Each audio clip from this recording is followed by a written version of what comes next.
was not pleased with the New York Knicks at all. You could put the orange and blue skies. I haven't lost faith, but they're not worthy of it today. They were awful. They were, from start to finish, they got outclassed. Jimmy Butler, 9 consecutive games since the last year's conference finals with 25 or better. Julius Randle, my God, how awful can you be? He was sitting up there. He didn't shoot well at all, only had 10 points. Him and Brunson combined to shoot 0 for 10 from three-point range. The New York Knicks could have hit the backside of Broadway if they were standing on it. They damn sure could. Monday night, it feels like a Sunday, but it's a Saturday. Yeah. Monday night, the New York Knicks have got to win that game because they're not coming back from a 3-1 deficit against the Miami Heat. Oh, by the way, Kyle Lowry had 14 points. Haven't lost a postseason game when he scores in double figures. Now, I'm very disgusted right now because it's one thing to lose, but it's another thing not to show up. Maybe I should blame AD. Maybe I should blame DA and DeAndre Ayton. Maybe I should blame people like that contaminating the New York Knicks from not showing up. That's what happened. They never showed up. It was the Miami Heat against a bunch of imposters. Hopefully they will show up again Monday. Something else happened. Jimmy Butler happened again. I know. I don't know. Maybe somebody else did. You expect Jimmy Butler coming back after this ankle injury, missing the previous game? I mean, if he had a nice game, if Jimmy Butler had a 18.4 rebound game, and this was close, that'd be one thing. Jimmy Butler stepped right in as if there was no ankle injury. Yeah. I mean, he re-injured this in the third quarter and still ball. And controlled it. So when these two teams were about to play, a lot of highlights were shown of them playing in the 90s and of Pat Riley. That's what today's game was. It wasn't even about skill. It was about will. This was a street fight. Neither team shot 39%. Both teams shot 20% from three. 8 for 40. Literally. 8 for 40. What did the Heat do? They out-toughed the New York Knicks. They got the loose balls. They got the rebounds. They took the charges. They played together defensively. And Julius wasn't just missing. Bam Adebayo was locking him down.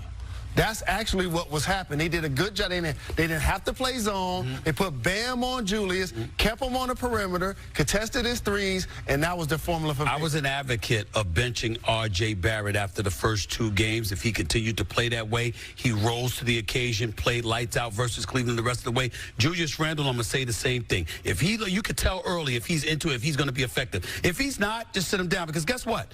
They don't move the ball well with him on the court when he's not making shots. They move it better without him, and he jacks up shots he don't need to be jacking up. If we have to break out that sad piano for Stephen A. again on Monday night, it could be all over for the Knicks. Meanwhile, Bam Adebayo, the huge defensive presence, as they held the Knicks to just 86 points.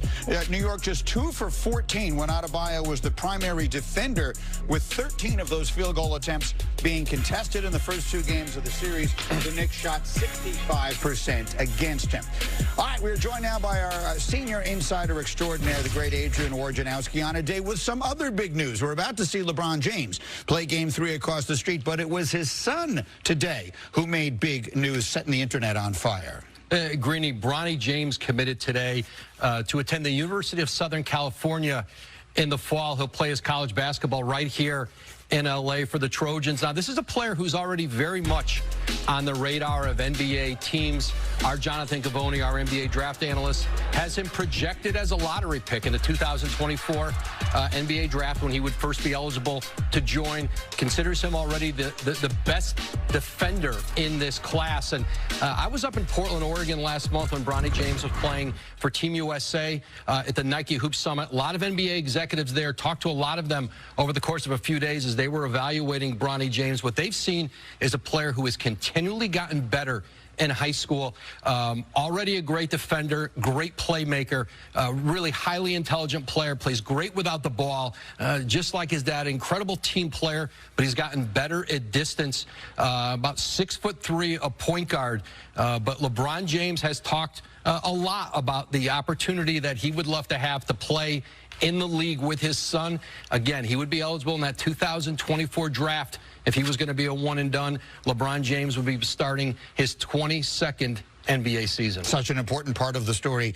Again, Twitter went just crazy today. Bronny on his way to USC. Woj, outstanding as always. We'll check in with you after we get back to Jalen over here, because Jalen's performance on the DraftKings Sportsbook predictions this season has been the stuff of legend. He came in today 89 and 65. So let's see. Steph Curry, let's start with him. The over-under 31 points. Will he score that many tonight? I think he's going to come out uber aggressive, in particular on the road, understanding that the Lakers stole one in Golden State. The chef, Steph Curry, goes over. The last road game he played, he scored 50.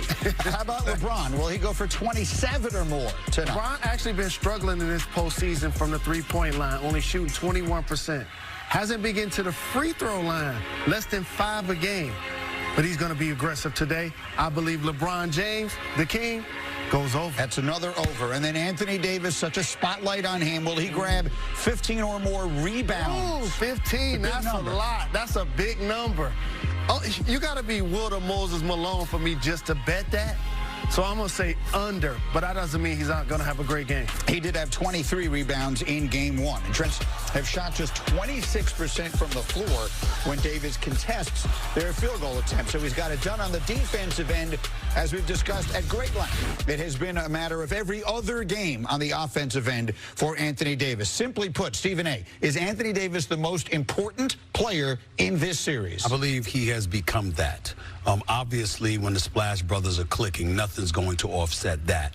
But when you think about Anthony Davis, the one hope that the Lakers have of pulling that off is when he's on his A game offensively. Defensively, he's been there. And any criticism that I've articulated in his direction hasn't been about his defense. It's been about his offense. I mean, you're talking about a guy that goes from averaging 28 and 17 on 55% shooting in even-numbered games to the odd games where it drops to 13 and 10 on 40% shooting. That is just abysmal when you know what you're going up against and how vital you are, and the fact that the Golden State Warriors presumably have no answer for you because they simply don't have the size and the cachet on their front line to deal with you. To be that impotent offensively in those games speaks to a lack of focus, stamina, dedication, whatever you want to find. But he has to have that, and for them to make noise in this series. You guys were just having a fascinating conversation during our commercial break about what you want to see Anthony Davis do tonight. I want to go retro.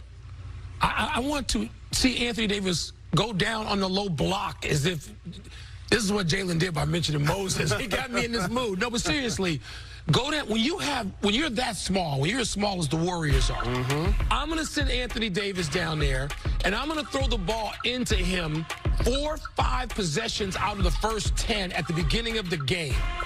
First of all, maybe you get Draymond Green in foul trouble if he's going to be singled up.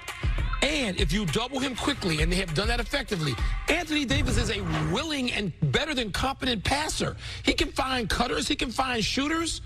Jalen, am I crazy for thinking I'd try this? Not at all. Teams have been doing this since the beginning of the time. You got to feed your big guy.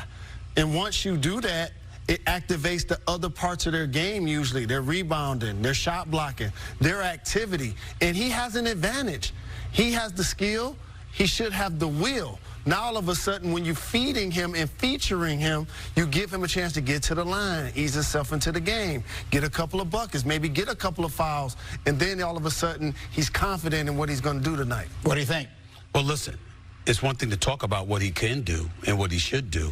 I'm talking about what the hell he's done. And the fact that we sit